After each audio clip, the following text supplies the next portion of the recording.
Well, that's one way to get your attention, isn't it?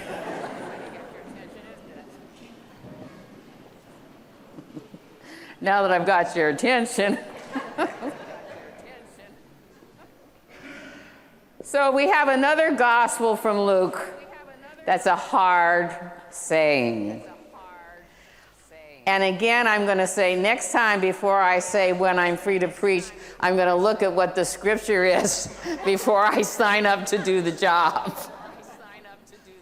So what is Luke up to? Because Luke's been doing this to us. I think this is the 4th week in a row that Luke's been doing this to us. So I thought I have to understand who Luke is writing to. What was his community? What were their circumstances? Who is this guy called Luke that has a gospel and the Acts of the Apostles? So I went on Google. Now, you can't always believe everything you read on Google, but I took what they said about the book of Luke, the Gospel of Luke, pretty seriously. Did you know that Luke was a Gentile, not a Jew? And it's assumed he was a doctor. And he must have had a special relationship with Mary, because he's the only one that has those young childhood stories of Jesus getting lost in the temple and the cave where he was born and all that kind of stuff. And so, we know that Mark's the first gospel. He wrote for the believing community. Matthew's the second gospel. He wrote to convince the Jews that Jesus was the Messiah. And Luke is the third gospel to be written. And he's writing for the Jews and the Gentiles. But did you know he's really writing his gospel for a person called Theophilus? Have you ever read the first part of Luke? These are the first words in Luke's gospel. From Google, the Bible to you through me. Dear Theophilus, many people have done their best to write the report of the things that have taken place amongst us. They wrote what we have been told by those who saw these things from the beginning and who proclaimed the message. And so, Your Excellency, And so, Your Excellency, because I have carefully studied all of these things, says Luke, from the beginning, I thought it would be good to write you an orderly report.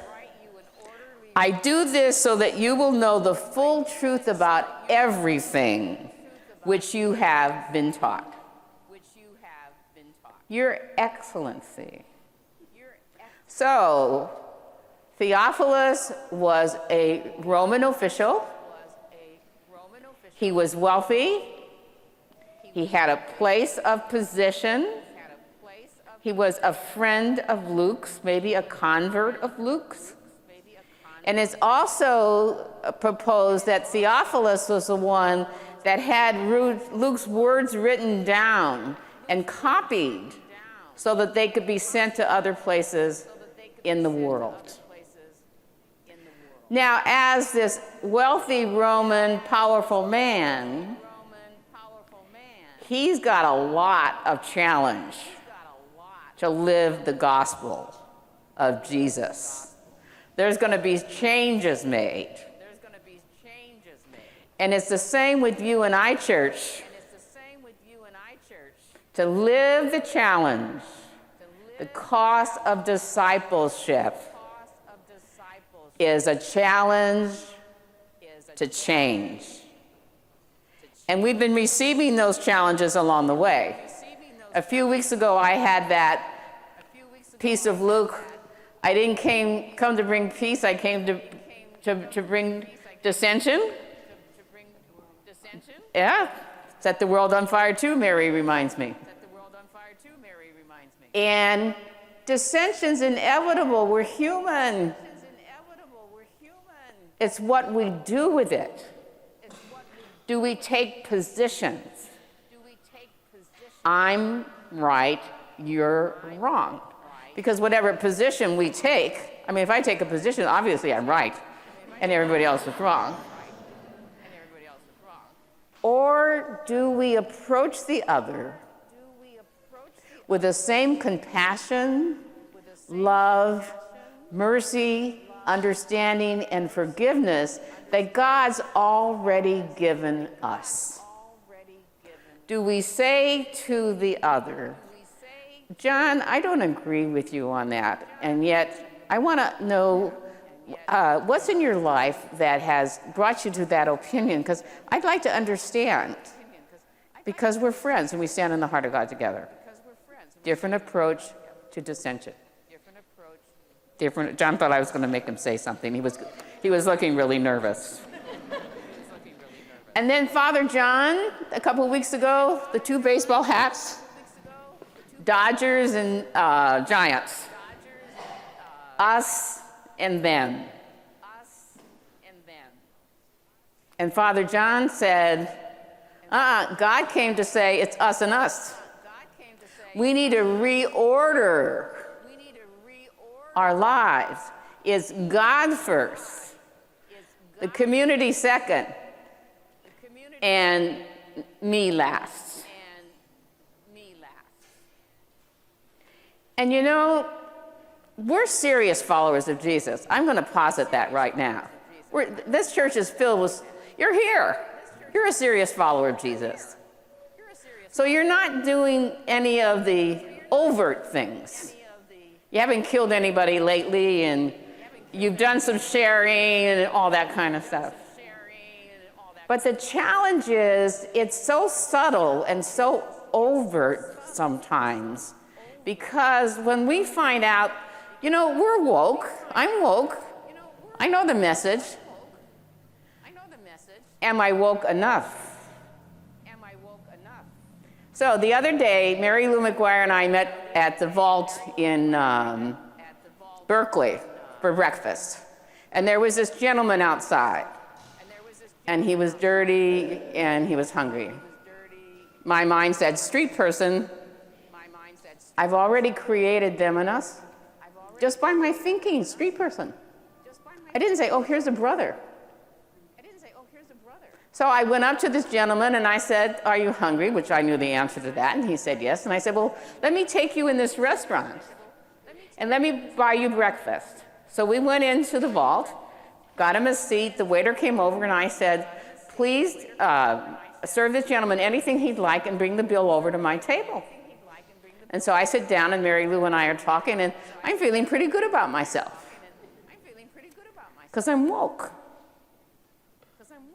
Until God said to me, Marian, it never crossed your mind to sit down and have breakfast with him. Now, Mary Lou makes a good excuse, right? But God said it never crossed my mind. That's how subtle sometimes we are in God growing us into the dream God has of who we can be for this world. We need to reorder. And then Father Aiden, when there's a good homily, I steal all the good ideas. Father Aiden had the narrow gate. Now, what's the narrow gate? The narrow gate was when they closed up the castle for the night and put the moat up or whatever they did so that enemies couldn't get in during the night. They had a narrow gate. And if you came at 1 o'clock in the morning knocking to get in, you had to leave your camel and your goods and everything outside, and you had to come in through the narrow gate. Because if you were an enemy, you came in all bent over, and I had my club ready to hit you over the head. And what the narrow gate is saying to us is we have to be really humble. That's what Aiden said to us. You can't bring everything in with you in the narrow gate. You have to be detached from all that stuff that's so important to get in the narrow gate. And Father Aiden called it, I want to get this one right, the great reversal. And Father Aiden challenged us to be humble, which means taming that ego, to be humble and to put on the mindset of God. And that's a lifetime practice, church, putting on the mindset of God. And then I get this gospel, where Jesus says, if you're going to be my follower, you have to hate your mother, father, brother, sister, everybody. Anybody who's here with family, turn around and look at each other and come on, or friends. And the scripture said you're supposed to hate each other. That's not our God. That's not our God. So what was Luke's context? Who were the people Jesus was talking to? Now, the people Jesus were talking to were people that were being persecuted and fed to the lions because they followed Christ. The people that Luke were talking to, their identity was tied to their family. You know, individualism is rampant in our time. They didn't know individualism. They only knew who they were when they were together, when they were family. And there were times in the early church where a parent might have a couple adult children become Christian, and that parent goes to the Roman official and reports them and says, my 2 kids are followers of Christ now. Go take care of them. And then people would get them, persecute them, kill them. It cost them their life to be a follower of Jesus. They had to separate from their family. Now, thank God, right now in our country, that isn't what we have to do. But our sisters in Iraq, the Dominican sisters in Iraq, who have gone back with the people of Iraq to settle the country, their life is in danger every day because they're a Christian. Not ours. So, church, what is the cost of discipleship? You and I are willing to pay to be a follower of Jesus. What reordering are you and I willing to do to put God first, community, and then ourselves? What great reversal are you willing to have in your mindset and your being to be a follower of Jesus and put on the mindset of God? Because there's no casual Christianity. There's not just doing it when it's easy. It's doing it all the time. Now, we have these beautiful children, Liam and Tatiana. What are we going to witness to them? How are we going to witness to this family about how to be a follower of Jesus if all we're going to be is a casual Christian when it's easy? No, church. The cost of discipleship is God says, I want your whole self. You know, I say to God, you can have this little piece of me? And God laughs at me and says, silly girl. I want this of you. I want all of you. We're called to witness.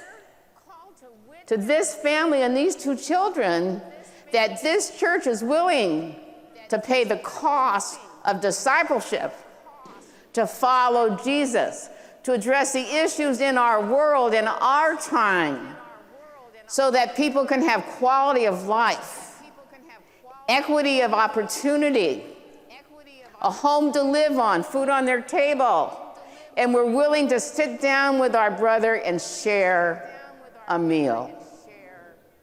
I don't know about you and your house, but I want you to know, church, for me in my house, I've decided to follow Jesus. And if you really have decided to follow Jesus, I'm going to ask you to join us in song and maybe step up and stand on your feet. So let's go.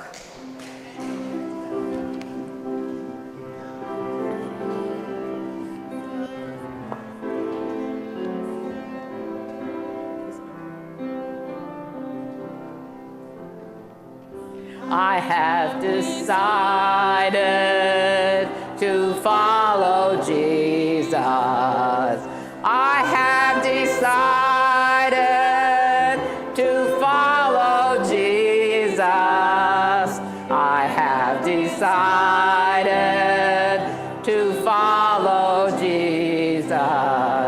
No turning back, church. No turning back. One more time. Have decided. decided to follow Jesus.